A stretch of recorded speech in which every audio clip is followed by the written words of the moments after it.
हरितालिका तीज व्रत कथा। क्या कभी आपने सोचा है कि माता पार्वती ने आखिर किस शक्ति, किस विश्वास और किस तपस्या के बल पर भगवान शिव को पति रूप में प्राप्त किया? क्या यह संभव है कि एक साधारण कन्या अपने दृढ़ संकल्प और अडिग विश्वास से स्वयं महादेव को भी विवश कर दे? यह प्रश्न जितना गहरा है, उसका उत्तर उतना ही अद्भुत और प्रेरणादायी है। और यही उत्तर छुपा है हरितालिका तीज की कथा में। हिमालय पर्वत की पवित्र गोद में जन्मी कन्या पार्वती बचपन से ही असाधारण थी। उनके सौंदर्य में केवल देह का आकर्षण नहीं था, बल्कि एक दिव्य आभा झलकती थी। उनकी आंखों में भक्ति का तेज था और उनके हृदय में केवल एक नाम बसा हुआ था, शंकर, भगवान महादेव।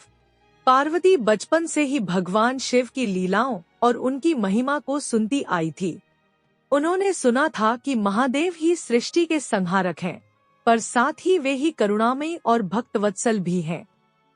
उन्होंने सुना था कि जब देवता और असुर मिलकर अमृत निकाल रहे थे, तब विषपान कर संसार को बचाने वाले कोई और नहीं, स्वयं शिव थे।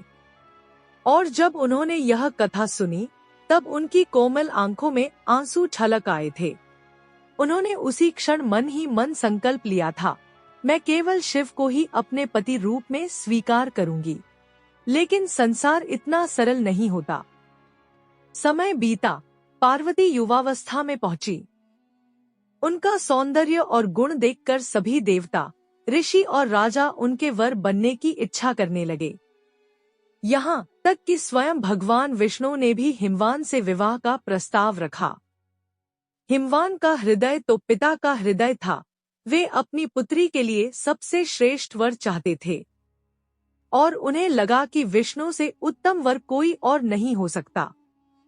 जब हिमवान ने अपनी इच्छा प्रकट की कि वे पार्वती का विवाह विष्णु से करना चाहते हैं, तब पार्वती का हृदय कांप उठा।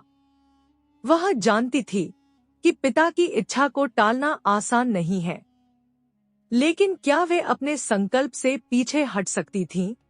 क्या वे उस शिव को भूल सकती थी, जिन्हें पाने के लिए उन्होंने बचपन से ही प्रण लिया था? पार्वती के मन में एक तूफान उठ खड़ा हुआ।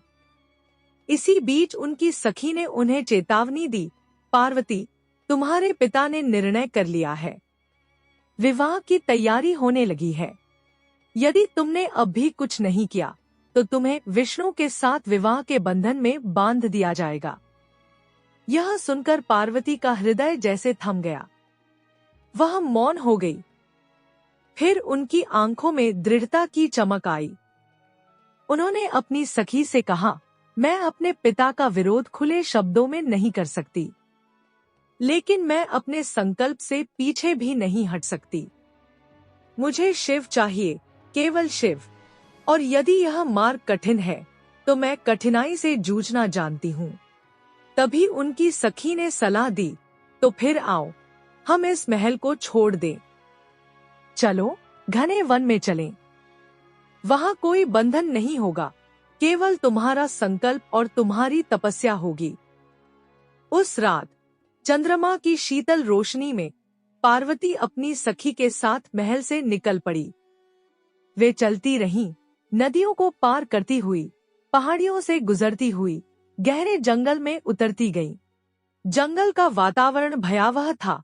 चारों ओर घना अंधकार, जंगली जानवरों की गर्जना और कहीं कहीं पत्तों की सरसराहट। लेकिन पार्वती के हृदय में कोई भय नहीं था। उनकी आंखों के सामने केवल शिव का ध्यान था। अंततः वे एक गुफा में पहुंची। गुफा अंधेरी थी, पर पार्वती ने उसे अपना आश्रय बना लिया। वहां उन्होंने मिट्टी से भगवान शिव की एक सुंदर प्रतिमा बनाई। उस प्रतिमा के सम्मुख बैठकर उन्होंने अपने जीवन का सबसे कठिन व्रत प्रारंभ किया। दिन बीतते गए। पार्वती ने अन्नजल त्याग दिया। वह केवल श्वास और विश्वास के सहारे तपस्या में लीन हो गई।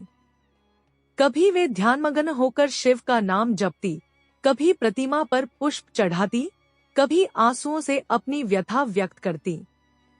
उनकी तपस्या इतनी कठोर थी कि वन के पशु पक्षी भी उन्हें देखकर शांत हो जाते। यहाँ तक कि हवाएं भी उनके चारों ओर स्थिर सी हो जाती। वन में विचरण करने वाले ऋषि और मुनि जब पार्वती को देखते तो विस्मित रह जाते। वे कहते, देखो, यह कन्या कोई साधारण नहीं है, यह तो स्वयं शक्ति का अवतार है। इसकी तपस्या अवश्य फलवती होगी। दिन हफ्तों में और हफ्ते महीनों में बदल गए। पार्वती का शरीर क्षीण हो गया था, लेकिन उनकी भक्ति और तेज और भी प्रखर हो गया। आखिरकार एक दिन उनकी भक्ति ने स्वयं कैलाश पर विराजमान भगवान शिव को भी विचलित कर दिया। महादेव ध्यानमग्न थे, परंतु पार्वती की पुकार ने उनके हृदय को स्पर्श किया। उन्होंने नेत्र खोले और पार्वती की तपस्या का दृश्य देखा। वे स्मित मुस्कुराए और बोले, यह कैसी कन्या है जिसने अपने कोमल शरीर पर इतना कष्ट किया, केवल मुझे पाने के लिए? मैं तो वैरागी हूँ, संसार से निरपेक्ष, परंतु इसकी भक्ति ने मेरे हृदय को बांध लिया है। अब मैं इसे अपने हृदय से कैसे दूर कर सकता हूँ? और फिर वह क्षण आया जब भगवान शिव स्वयं पार्वती के सामने प्रकट हुए। गुफा का अंधकार उनके तेज से जगमगाने लगा। पार्वती ने नेत्र खोले और अपने सामने अपने आराध्य को खड़ा पाया। उनकी आंखों से आंसू बह निकले। उन्होंने भूमि पर दंडवत होकर प्रणाम किया। शिव ने उन्हें आशीर्वाद दिया और कहा, देवी, तुम्हारी तपस्या, तुम्हारा विश्वास, तुम्हारा अटूट संकल्प सफल हुआ। आज से तुम मेरी अर्धांगिनी हो। मैं तुम्हें पत्नी रूप में स्वीकार करता हूँ। और यहीं से प्रारंभ हुई वह गाथा जिसे हम आज हरितालिका तीज के रूप में स्मरण करते हैं, क्योंकि इस दिन पार्वती ने तपस्या करके शिव को पति रूप में पाया था। इसीलिए यह व्रत स्त्रियां करती हैं। विवाहित स्त्रियां अपने पति के दीर्घायु और सुख समृद्धि के लिए, और अविवाहित कन्याएं उत्तम वर की प्राप्ति के लिए। क्या आपने कभी सोचा है कि जब किसी पिता को यह पता चलता है कि उसकी बेटी ने अपनी इच्छा से जीवन साथी चुन लिया है, तो उसके हृदय में कैसी भावनाएं उठती हैं? क्या वह पिता प्रसन्न होता है या उसके हृदय में असमंजस और चिंता के बादल छा जाते हैं? हिमवान के साथ भी कुछ ऐसा ही हुआ। जब हिमवान को यह समाचार मिला कि उनकी पुत्री पार्वती वन में जाकर तपस्या कर रही हैं, तो उनका हृदय विचलित हो उठा। वह सोचने लगे, मेरी कोमल बालिका, जिसने कभी कष्ट नहीं सहा, वह अब कठोर व्रतों का पालन कर रही है। क्या यह उचित है? क्या यह मेरी अवज्ञा है या यह उसकी भक्ति की तीव्रता है? हिमवान का मन दुविधा से भर गया।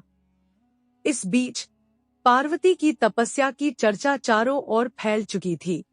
ऋषि मुनि, देवता और यहाँ तक कि स्वयं विष्णु भी इस घटना से परिचित हो गए। विष्णु मुस्कुराकर बोले, यदि यह कन्या मुझे स्वीकार नहीं करना चाहती, तो इसमें मेरा क्या दोष? यह तो उसके हृदय का संकल्प है, और संकल्प यदि सच्चा हो तो उसे कोई नहीं तोड़ सकता। हिमवान यह सब सुनकर और भी विचलित हो गए, लेकिन जब उन्होंने देखा कि स्वयं शिव पार्वती की तपस्या से प्रसन्न होकर उन्हें वर देने के लिए प्रकट हुए हैं, तो उनका हृदय स्थिर हुआ। उन्होंने मन ही मन सोचा, यदि स्वयं महादेव ने मेरी पुत्री को स्वीकार कर लिया है, तो इससे बड़ा सौभाग्य और क्या हो सकता है। अब विवाह की तैयारियां आरंभ हुईं। कैलाश पर देवताओं का जमावड़ा लगने लगा। ऋषि, गंधर्व, अप्सराएं और समस्त देवगण इस अद्वितीय विवाह के साक्षी बनने के लिए उत्सुक हो उठे। चारों ओर मंगल ध्वनि गूंजने लगी।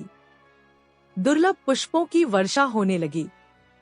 वायु में शुद्धता और दिव्यता का संचार था। पार्वती ने जब सुना कि उनके पिता ने शिव को वर के रूप में स्वीकार कर लिया है, तो उनकी आंखों में आनंद के आंसू छलक आए। उनका हृदय शांत हुआ। उनके तप का फल अब वास्तविक रूप लेने जा रहा था। शिव भी प्रसन्न थे। यद्यपि वे स्वयं को संसार से विरक्त मानते थे, परंतु पार्वती की भक्ति ने उन्हें बांध लिया था। वह जानते थे कि यह विवाह केवल दो व्यक्तियों का मिलन नहीं, बल्कि शक्ति और शिव का संगम है, और यह संगम ही सृष्टि को संतुलित रखेगा। विवाह का दिन निकट आया। देवताओं ने शिव का विवाह बारात सजाना प्रारंभ किया। लेकिन शिव की बारात कोई साधारण बारात नहीं थी। जहां अन्य देवताओं की बारातें संगीत, नृत्य और आभूषणों से सजी होती थी, वहीं शिव की बारात का स्वरूप भयानक और विचित्र था। उनके गण, जिनका स्वरूप भयावह था, नाचते गाते आगे बढ़ रहे थे। भूत, प्रेत, पिशाच, कंकाल और विकराल रूप धारण किए हुए योगीगण इस बारात का हिस्सा बने। शिव स्वयं भस्म से लिपटे हुए, जटाओं में गंगा और चंद्रमा धारण किए, त्रिशूल और डमरू लेकर नंदी पर सवार होकर चले। जब इस दृश्य को लोगों ने देखा तो वे भयभीत हो उठे। कई तो भाग खड़े हुए, कई स्तब्ध रह गए। पार्वती की सखियां भी यह दृश्य देखकर डर गईं। उन्होंने पार्वती से कहा, क्या यह वही वर है जिसके लिए तुमने इतनी तपस्या की? देखो, इनके गण कितने भयानक हैं, और स्वयं शिव भी भस्म से लिपटे, सांपों से सजे हुए हैं। क्या तुम सचमुच इनके साथ विवाह करना चाहती हो? पार्वती ने अपनी सखियों की ओर देखा और शांत स्वर में बोली, तुम्हें इनका रूप भयावह दिखता है, क्योंकि तुमने इनके हृदय की करुणा को नहीं देखा। ये वही शिव हैं जिन्होंने संसार के लिए विषपान किया। ये वही शिव हैं जिन्होंने मेरे संकल्प को स्वीकार किया। इनका बाह्य रूप भले ही भयानक हो, पर इनका अंतरात्मा सदा करुणामयी और पवित्र है। मुझे इनका स्वरूप नहीं, इनका सत्य चाहिए, और वह सत्य मैं पा चुकी हूँ। पार्वती की यह दृढ़ता देखकर उनकी सखियां मौन हो गईं। अब सभी ने समझ लिया कि यह मिलन केवल इच्छा का नहीं, बल्कि नियति का है। जब शिव की बारात हिमवान के द्वार पर पहुंची, तो भूमि कांप उठी। गगन में गड़गड़ाहट होने लगी। देवताओं ने पुष्पवर्षा की। चारों ओर मंगल ध्वनि गूंजने लगी। हिमवान और उनकी पत्नी मैना ने आगे बढ़कर शिव का स्वागत किया। वे भाव विभोर होकर बोले, महादेव, आज मेरा जीवन सफल हुआ। आप जैसे वर को पाकर मेरी पुत्री का जीवन धन्य हो जाएगा। फिर विवाह की रस्में प्रारंभ हुईं। ऋषि मुनियों ने वेद मंत्रों का उच्चारण किया। अग्नि को साक्षी बनाकर शिव और पार्वती ने 7 फेरे लिए। हर फेरे के साथ उन्होंने एक दूसरे के प्रति वचन दिए। स्नेह, विश्वास, सहयोग और समर्पण के। उस क्षण समस्त ब्रह्मांड उल्लास से भर गया। देवताओं ने नृत्य किया, अप्सराओं ने गान किया, और धरती पर सुख शांति का संचार हुआ। यही वह दिव्य विवाह था जिसने शिव और शक्ति को एक कर दिया। और यही कथा आज भी हरितालिका तीज पर सुनाई जाती है, क्योंकि यह केवल एक विवाह की कथा नहीं, बल्कि अडिग विश्वास, तपस्या और सच्चे प्रेम की गाथा है। क्या आपने कभी सोचा है कि विवाह केवल दो व्यक्तियों का मिलन नहीं होता, बल्कि यह दो जीवन धाराओं का संगम होता है? क्या यह संभव है कि शक्ति और शिव का मिलन केवल एक साधारण विवाह हो? नहीं, यह तो स्वयं सृष्टि के संतुलन का आधार था। शिव और पार्वती का विवाह संपन्न हुआ। पूरा कैलाश पर्वत उस दिन मंगल ध्वनि और आनंद से गूंज उठा। देवताओं ने इसे दिव्य उत्सव के रूप में मनाया। लेकिन यह केवल एक दिव्य घटना नहीं थी, बल्कि संसार के लिए एक संदेश भी था कि सच्चे संकल्प, भक्ति और तपस्या से असंभव भी संभव हो जाता है। विवाह के बाद पार्वती कैलाश पर्वत पर पहुंची। कैलाश का वातावरण महलों जैसा नहीं था। वहां न तो स्वर्ण से जड़े स्तंभ थे, न ही रत्नों से सजे कक्ष। वहां था केवल हिम का श्वेत वैभव, नदियों की निर्मल धारा और ध्यानमग्न वातावरण। पार्वती की सखियां जब कैलाश पहुंची तो आश्चर्यचकित हो गईं। उन्होंने कहा, देवी, यहाँ तो न सुख सुविधाएं हैं, न महलों की चमक दमक। आपने अपने जीवन का त्याग कर यह विरक्त जीवन क्यों स्वीकार किया? पार्वती ने मुस्कुराकर उत्तर दिया, जहाँ शिव है वहीं मेरा संसार है। मुझे महलों की आवश्यकता नहीं, मुझे उनके साथ होने का सुख चाहिए। उनका सान्निध्य ही मेरे लिए सबसे बड़ा वैभव है। पार्वती के इस उत्तर ने उनकी सखियों को भी मौन कर दिया। उन्होंने समझ लिया कि प्रेम का मूल्य बाहरी सुख सुविधाओं से नहीं, बल्कि हृदय के समर्पण से होता है। शिव और पार्वती का जीवन अब एक नए रूप में आरंभ हुआ। कैलाश पर वे दोनों साधना, ध्यान और धर्म की चर्चा करते। पार्वती ने शिव से गूढ़ रहस्यों को सुना, योग का ज्ञान, तंत्र मंत्र की महिमा और संसार की सृष्टि के रहस्य। शिव ने पार्वती को अमर ज्ञान का उपदेश दिया, जिसे आगे चलकर शिव पुराण और अन्य ग्रंथों में लिपिबद्ध किया गया। यह केवल पति पत्नी का संवाद नहीं था, बल्कि गुरु और शिष्य का भी था। इसी बीच देवताओं और ऋषियों ने भी इस विवाह से प्रेरणा ली। वे कहते, पार्वती ने तपस्या की, उपवास किया, शिव को पाने के लिए कठोर संकल्प किया और अंततः उनकी भक्ति सफल हुई। यदि स्त्रियां भी उसी निष्ठा से व्रत करें, तो वे अपने जीवन में सुख, सौभाग्य और उत्तम वर की प्राप्ति कर सकती हैं। इसी से हरितालिका तीज व्रत की परंपरा प्रचलित हुई। अब स्त्रियां इस दिन उपवास करती। वे दिन रात अन्नजल त्याग कर केवल शिव और पार्वती का स्मरण करती। वे मिट्टी से शिव और पार्वती की प्रतिमाएं बनाती और पूरे मन से पूजा करती। रात्रि भर वे जागरण करती, गीत गाती और कथाएं सुनती। व्रत रखने वाली स्त्रियां यह मानती कि जैसे पार्वती ने शिव को पाया, वैसे ही उन्हें भी अपने जीवन में सुख, सौभाग्य और उत्तम पति का आशीर्वाद मिलेगा। कैलाश पर पार्वती का जीवन अब आनंद से भर गया था। लेकिन यह आनंद केवल व्यक्तिगत नहीं था, यह संपूर्ण सृष्टि के लिए आवश्यक था। क्योंकि जब शिव और शक्ति का मिलन हुआ, तब सृष्टि की धारा पूर्ण हुई। शक्ति बिना शिव निष्क्रिय थे और शिव बिना शक्ति निर्जीव। दोनों का संगम ही सृष्टि की गति का कारण बना। पार्वती कभी कभी अपने तपस्या के दिनों को याद करती। वे सोचती, यदि उस दिन मैंने हार मान ली होती, तो क्या आज यह क्षण संभव होता? नहीं। यह विवाह इस बात का प्रमाण है कि स्त्री यदि दृढ़ संकल्प कर ले, तो वह अपनी नियति स्वयं लिख सकती है। यही कारण है कि हरितालिका तीज का व्रत केवल एक धार्मिक अनुष्ठान नहीं, बल्कि एक प्रेरणा भी है। यह स्त्रियों को यह विश्वास दिलाता है कि भक्ति और विश्वास से हर कठिनाई जीती जा सकती है।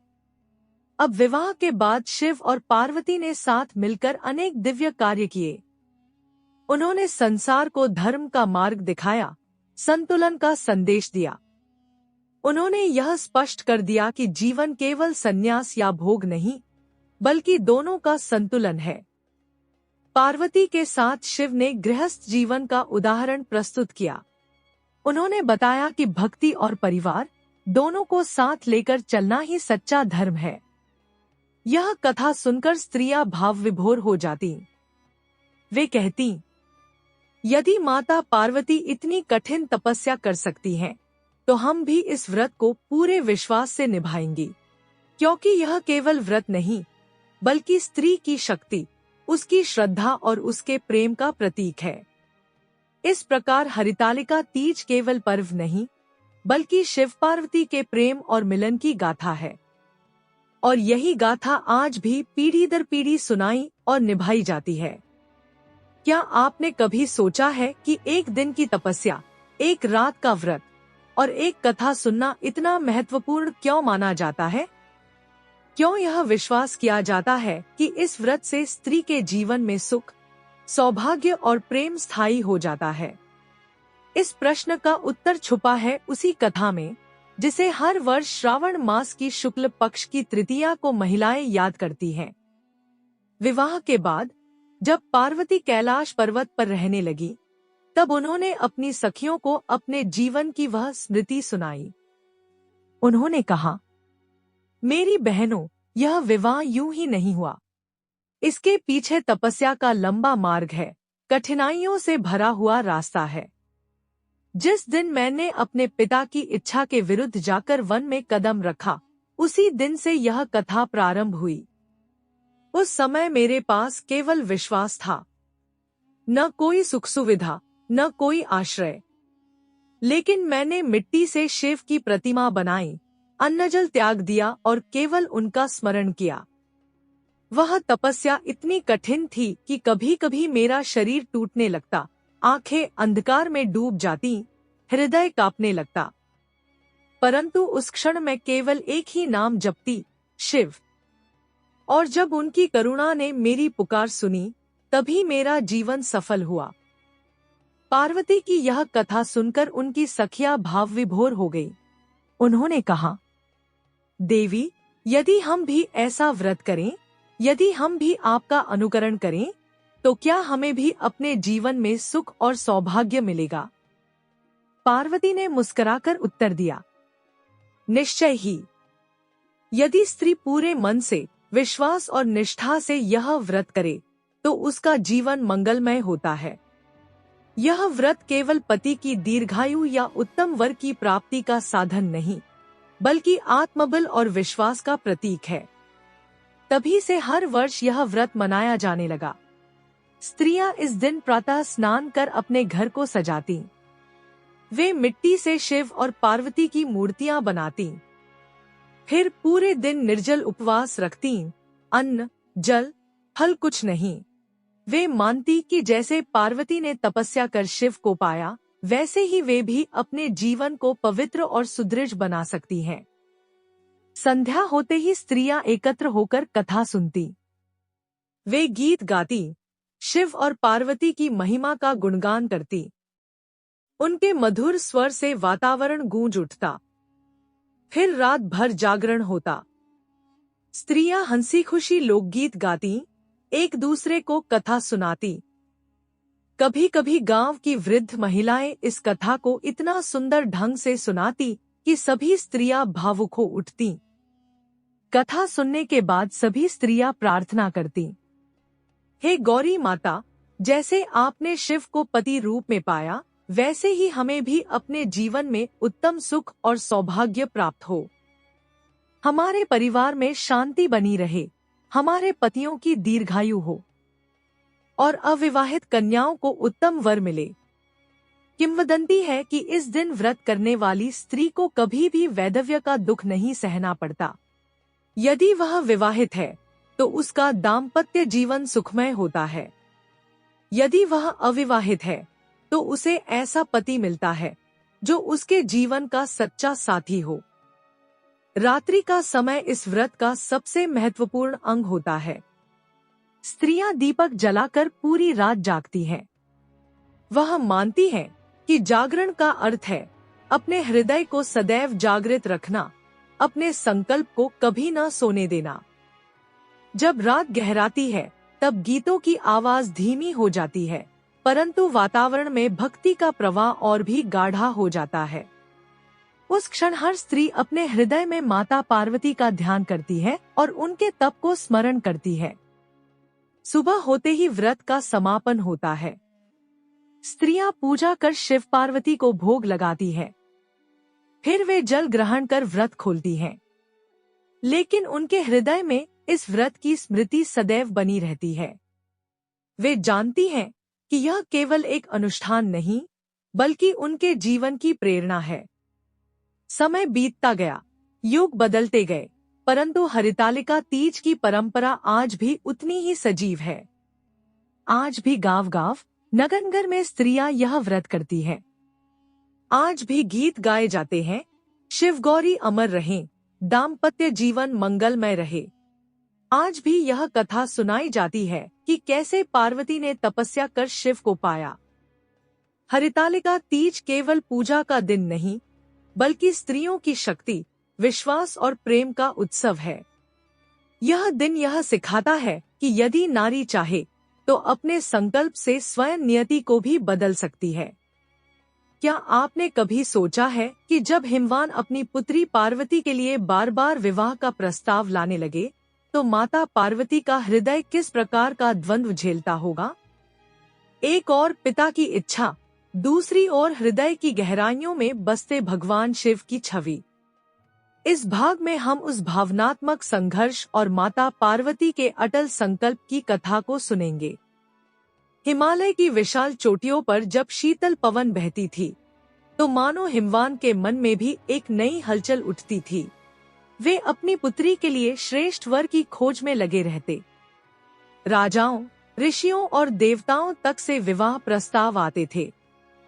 हिमवान अपनी पुत्री से कहते, पार्वती, तुम्हारी आयु विवाह योग्य हो चुकी है। अब तुम्हारे लिए योग्य वर चुनना मेरा कर्तव्य है। तुम्हारे लिए अनेक राजाओं ने प्रस्ताव भेजे हैं। उनमें से कई ऐसे हैं जो रूप, बल और वैभव में अद्वितीय हैं। तुम उनमें से किसी एक को स्वीकार क्यों नहीं करती? पार्वती ने विनम्र स्वर में उत्तर दिया, पिताश्री, मेरा मन किसी और की ओर नहीं जाता। मेरे हृदय में तो केवल एक ही पुरुष की छवि है, कैलाशपति महादेव। मैं केवल उन्हीं को अपना पति मान चुकी हूँ। चाहे संसार कुछ भी कहे, चाहे आप मुझे मनाने का कितना ही प्रयास करें, मैं अपने संकल्प से विचलित नहीं हो सकती। हिमवान असमंजस में पड़ जाते। उन्हें अपनी पुत्री का आग्रह असंभव सा लगता। वे कहते, पार्वती, शिव तपस्वी हैं, वे गृहस्थ जीवन से दूर रहते हैं। उनका रूप भी साधारण नहीं है।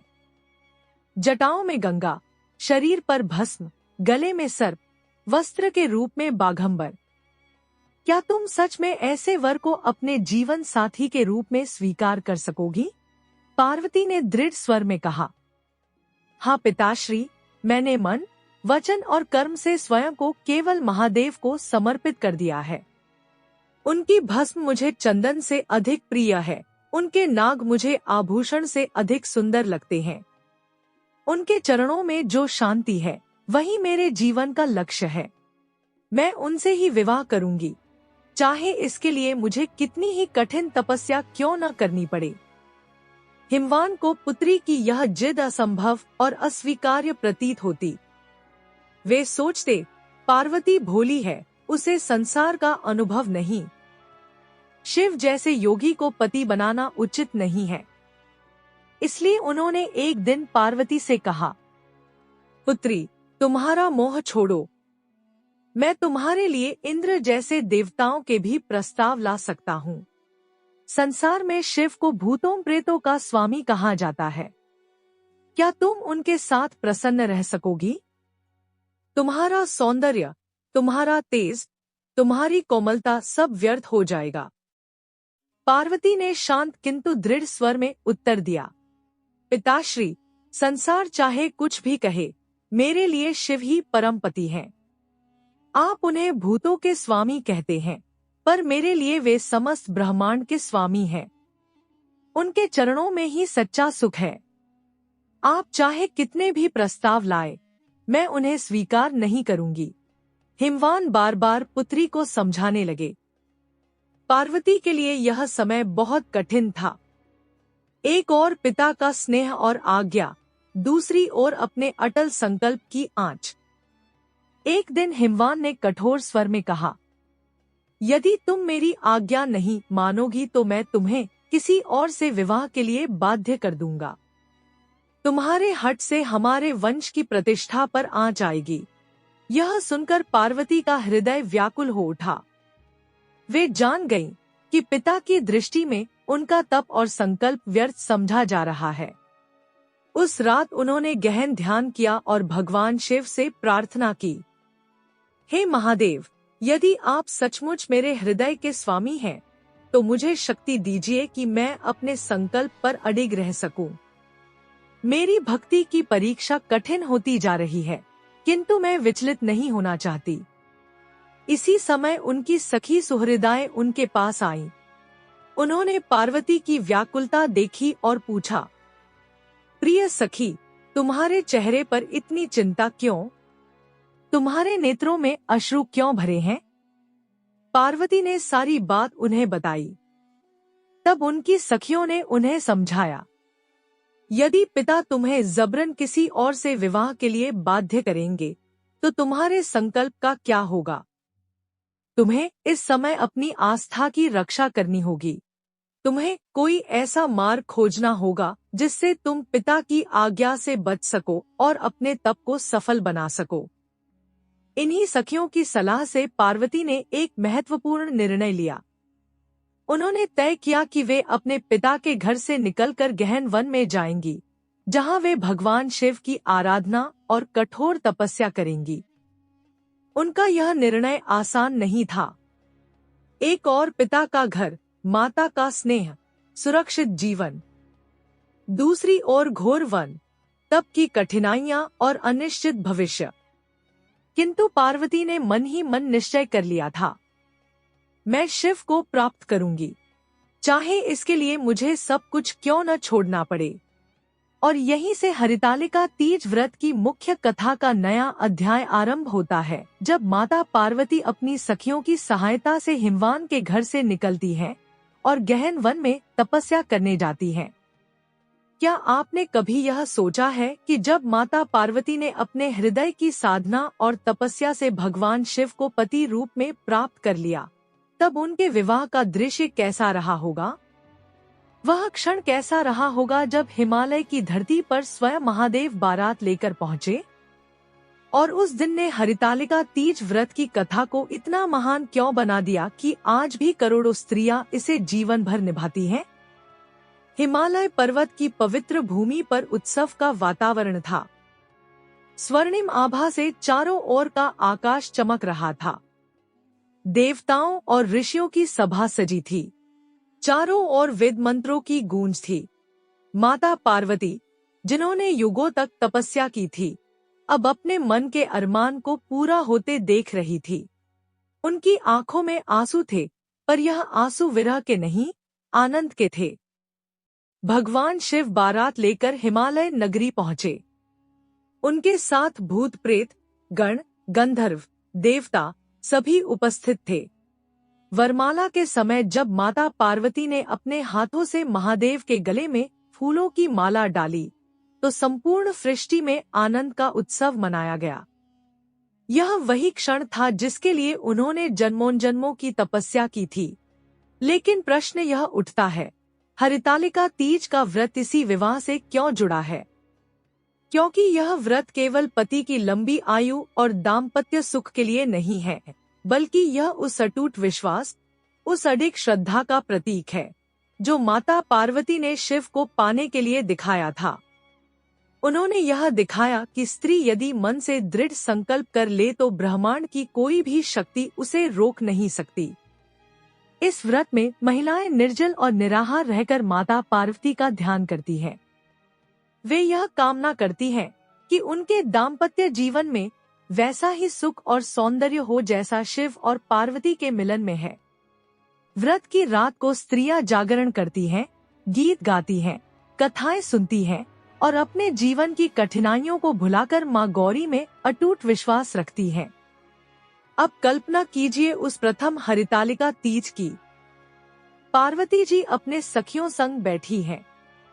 उनकी आंखों में चमक है। वे अपने अनुभव साझा कर रही हैं।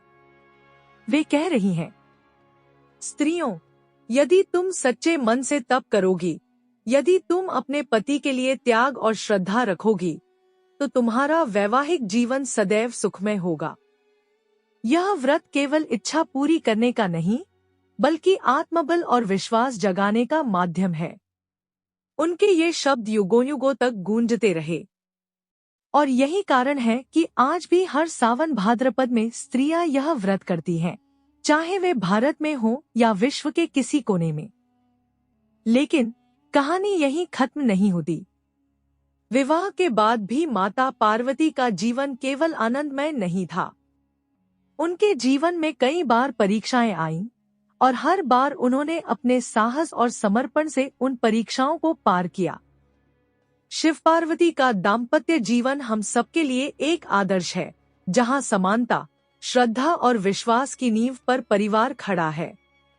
इसलिए जब महिलाएं हरितालिका तीज का व्रत करती हैं, तो वे केवल पति की लंबी आयु की कामना नहीं करती, बल्कि वे अपने भीतर उस शक्ति और आत्मबल को जगाती हैं जो पार्वती जी में था। यही है हरितालिका तीज व्रत की मूल आत्मा। एक तपस्या, एक संकल्प और एक अद्वितीय प्रेम की यात्रा। क्या कभी आपने सोचा है कि जब एक कन्या अपने हृदय में कोई गुप्त संकल्प ले लेती है तो संसार की कितनी भी बड़ी शक्तियां भी उसे रोक नहीं पाती? यही बात पार्वती जी के जीवन में दिखाई देती है। संध्या का समय था। आकाश पर हल्की हल्की लालिमा बिखरी थी। हिमालय की कन्या पार्वती अपने कक्ष में एकदम मौन बैठी थी। आंखें बंद थी, पर भीतर एक प्रचंड तूफान चल रहा था।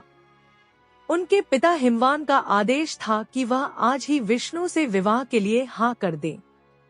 लेकिन उनका हृदय, वह तो पहले ही महादेव को सौंप चुकी थी।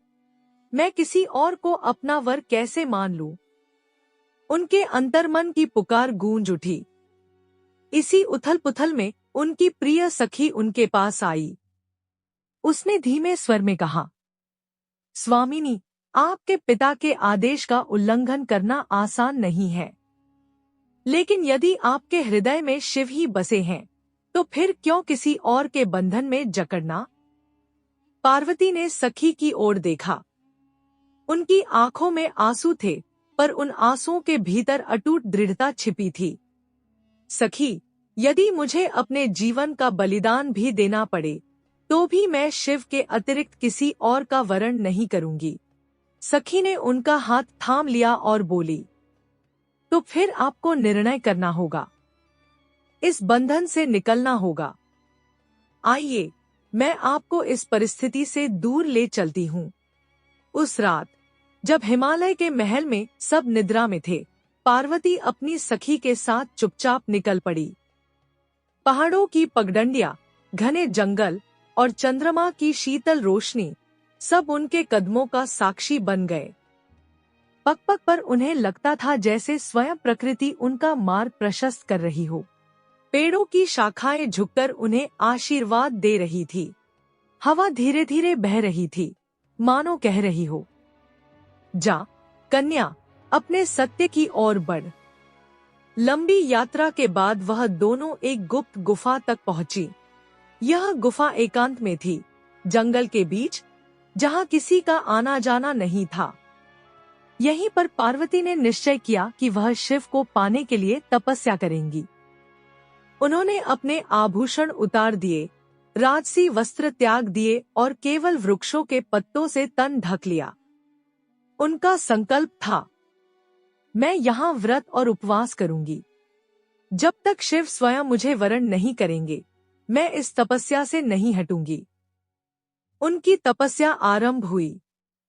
दिन प्रतिदिन उनका शरीर दुर्बल होने लगा, पर मन की दृढ़ता और बढ़ती गई।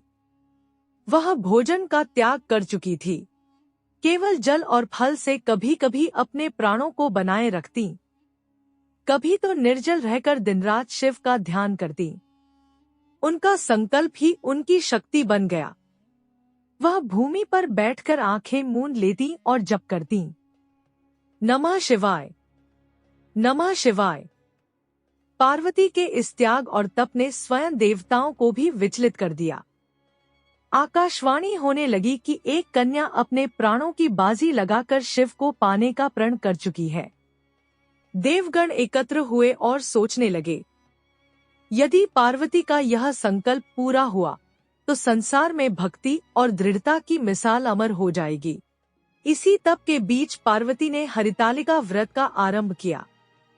यह वही दिन था जब उन्होंने 3 दिन तक निर्जल रहकर शिव को पाने का प्रण लिया। उनकी सखी ने भी उनके साथ यह व्रत किया और उन्हें सहारा दिया। यही व्रत आज हर महिला करती है, पति की दीर्घायु और मनचाहे वर की प्राप्ति के लिए। लेकिन उस समय यह व्रत केवल एक कन्या की दृढ़ता और भक्ति का प्रतीक था। गुफा के भीतर दीपक जल रहा था, बाहर रात का अंधकार था, और उसी अंधकार के बीच पार्वती का प्रण प्रकाश बन चुका था। प्रश्न यह उठता है, क्या शिव वास्तव में पार्वती की इस तपस्या से प्रसन्न होंगे? क्या उनका संकल्प सफल होगा या उनका यह त्याग व्यर्थ चला जाएगा? क्या आप जानते हैं, जब भगवान शिव माता पार्वती के सामने अपने दिव्य स्वरूप में प्रकट हुए, तब उस क्षण का वातावरण कैसा रहा होगा? पार्वती ने अपने जीवन का सबसे कठिन तप पूरा किया था। तपस्या की तपन से उनका शरीर कृश हो चुका था, आंखों में गहरी थकान थी, परंतु हृदय में केवल शिव का स्मरण और उनका अडिग विश्वास जगमगा रहा था। उसी क्षण कैलाशपति उनके सामने प्रकट हुए। आकाश गूंज उठा शंखनाद, घंटा ध्वनि और दैवी संगीत से चारों ओर दिव्य प्रकाश फैल गया। शिव बोले, देवी, तुम्हारी तपस्या ने मुझे प्रसन्न कर दिया है। तुम्हारे अडिग निश्चय और असीम श्रद्धा के आगे मैं वश में हो गया हूँ। आज से तुम मेरी अर्धांगिनी बनोगी। पार्वती की आंखों में आंसू आ गए। यह आंसू उनके दुहक के नहीं, बल्कि आनंद और पूर्णता के थे। उन्होंने शिव को प्रणाम किया और कहा, प्रभु, यह मेरा सौभाग्य है कि मुझे आपके चरणों की प्राप्ति हुई। मेरे जीवन का लक्ष्य अब पूर्ण हो गया। यह समाचार जब हिमवान और उनकी पत्नी मैना देवी तक पहुंचा तो वे आश्चर्यचकित रह गए। पहले तो उन्होंने सोचा, क्या यह सचमुच संभव है? कैलाशपति स्वयं हमारी पुत्री को स्वीकार करेंगे? लेकिन जब उन्होंने अपने नेत्रों से भगवान शिव को देखा, तब उनका हृदय श्रद्धा से भर गया। विवाह की तैयारी। शिव और पार्वती का विवाह कोई साधारण विवाह नहीं था। यह सृष्टि के दो महाशक्तियों का मिलन था, शिव और शक्ति का संगम। इस विवाह का महत्व केवल पारिवारिक नहीं, बल्कि ब्रह्मांडीय था। नारद मुनि ने स्वयं यह शुभ कार्य संपन्न कराया। विवाह की तिथि और मुहूर्त का निर्धारण हुआ। देवगण, ऋषि मुनि और अप्सराएं सभी इस दिव्य विवाह के साक्षी बनने आए। परंतु जब विवाह का समय आया, तब एक रोचक प्रसंग घटा। शिवजी अपने बारातियों के साथ प्रस्थान करने लगे, परंतु उनकी बारात कोई साधारण बारात नहीं थी। भूत, प्रेत, पिशाच, योगिनी और गण सभी उनके साथ थे। उनका रूप भी अत्यंत भयानक था। शरीर पर भस्म लिपटी, जटाजूट बंधे हुए, गले में सर्प और त्रिशूल हाथ में। जब हिमवान और मैना देवी ने यह दृश्य देखा तो वे भयभीत हो गए। मैना देवी ने तो रोते हुए कहा, हे प्रभु, मैं अपनी बेटी का विवाह इस भूत पिशाचों से घिरे हुए वर के साथ कैसे कर दूं? यह असंभव है।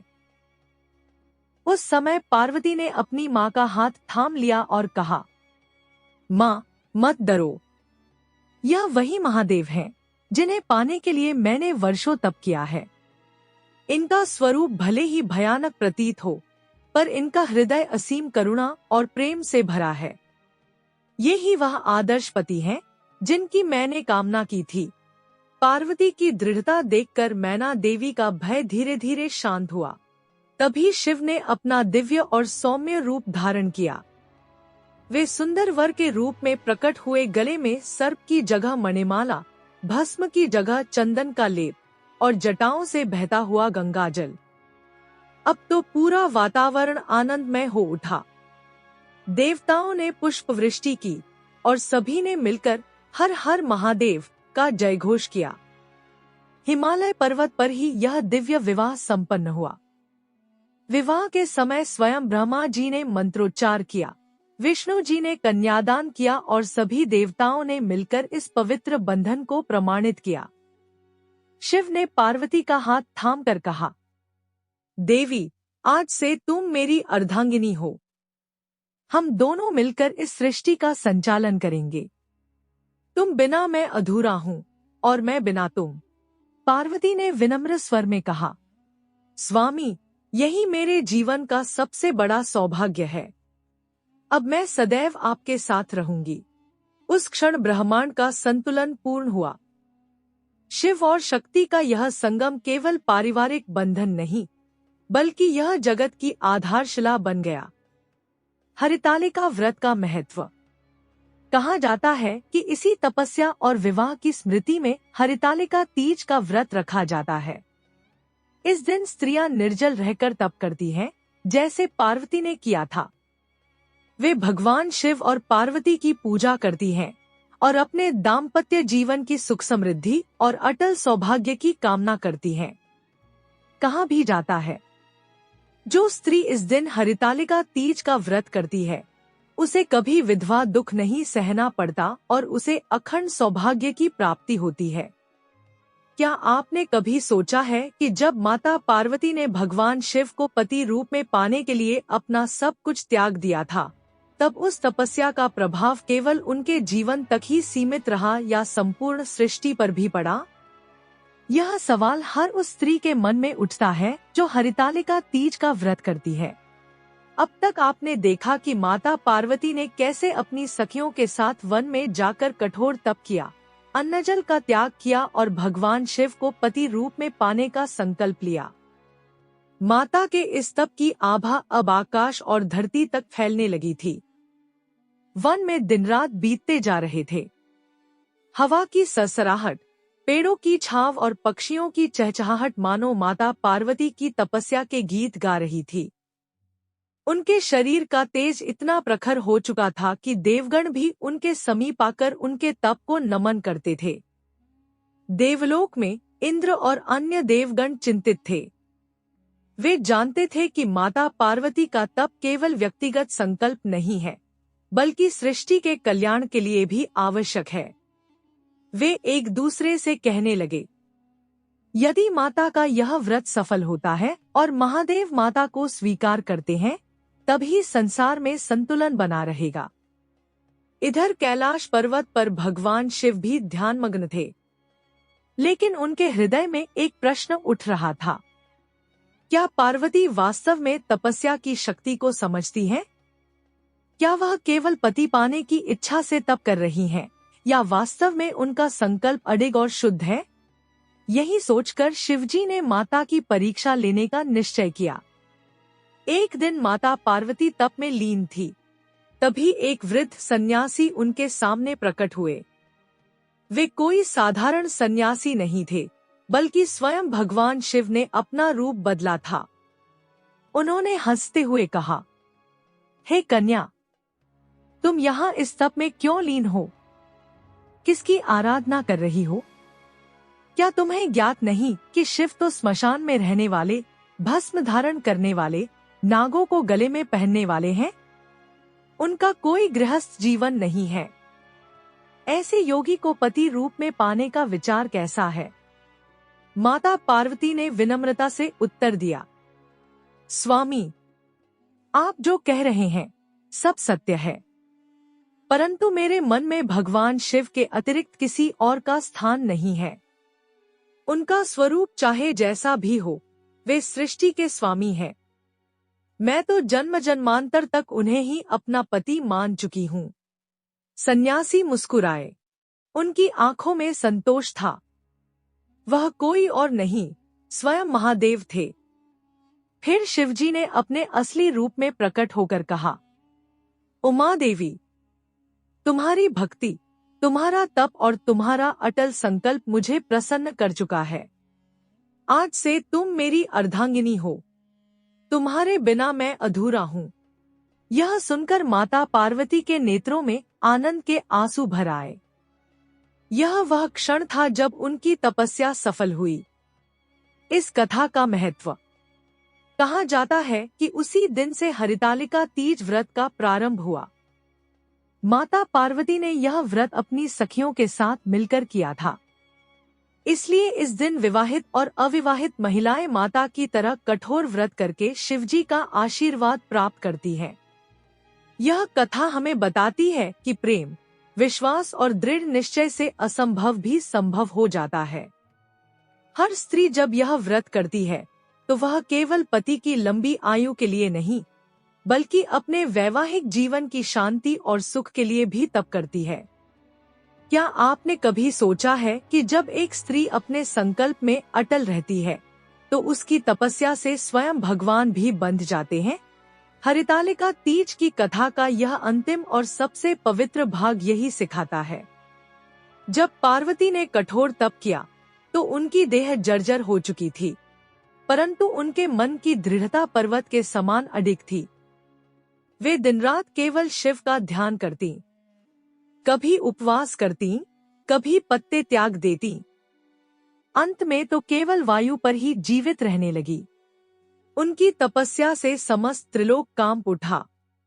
देवता, गंधर्व, सिद्ध, ऋषि सभी उनकी तपस्या की ओर आकर्षित हुए। हिमवान ने भी बार बार उन्हें तपस्या रोकने का आग्रह किया, लेकिन पार्वती ने कहा, पिताजी, मैं जन्म जन्मांतर तक केवल महादेव को ही पति के रूप में स्वीकार करूंगी।